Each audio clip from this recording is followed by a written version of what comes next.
Happy New Year. I went for a 10-mile run this morning. Then when I wanted to make my video after the run, my battery died. So I'm making my video now that I'm much warmer as well. So every time I have a surge in followers, without a doubt, there will be some white people in my message requests. This is why I hate DMs.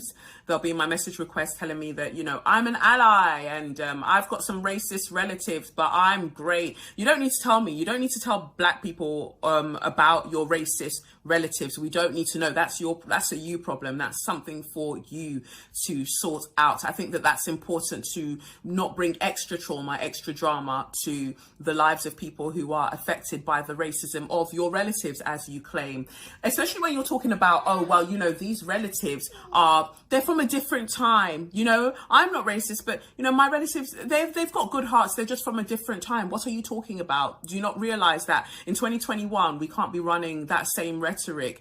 They don't have a good heart if they are racist. They do not. They don't.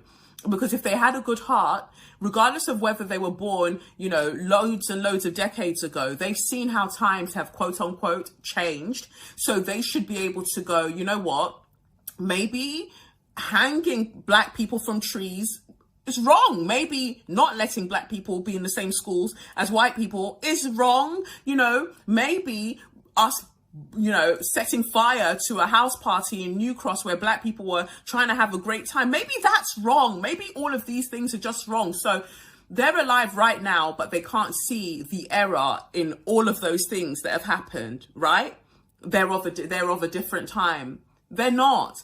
As long as they're breathing in this time, they're of this time. They could adapt to using, I don't know, color television, phones, you know, smartphones. On top of that, they could adjust to the internet, motherfucking Zoom. They could adjust to using Zoom, but it's just that pesky racism that's just got them by the arse hairs that they just can't quite let go of. Does that make any sense? Why is it the racism that they can't, you know, that they can't let go of? If you can breathe in and out every time, in fact, that you breathe in and out, you are committing yourself to participating in life as it's happening now. So if you're big and bad enough to breathe in and out, you're big and bad enough to divest from systems that are making it harder for other people to breathe. It's really that simple.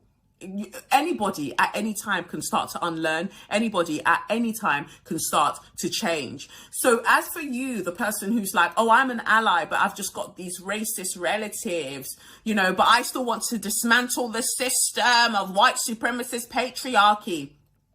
As a fitness professional, I'm telling you, before you start worrying about the heavy weights that you want to lift, start with the smaller weights. Lift the smaller weights. Work on your form with the smaller weights. So the smaller weights are those people in your household because they contribute to the system that you allegedly want to dismantle. Start with them first. Like that, when you get that sorted, you can think about going further. But you want to go and tackle a system that's centuries old, that has adapted over centuries to be the, you know, the mechanism that it is now. You want to go and tackle that system, but you can't tell a 65-year-old about themselves. You can't.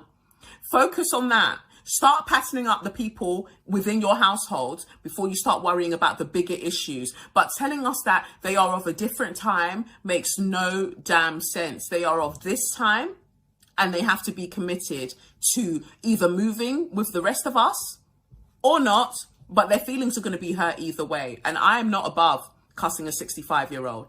Yeah, I'm not above it. Happy New Year.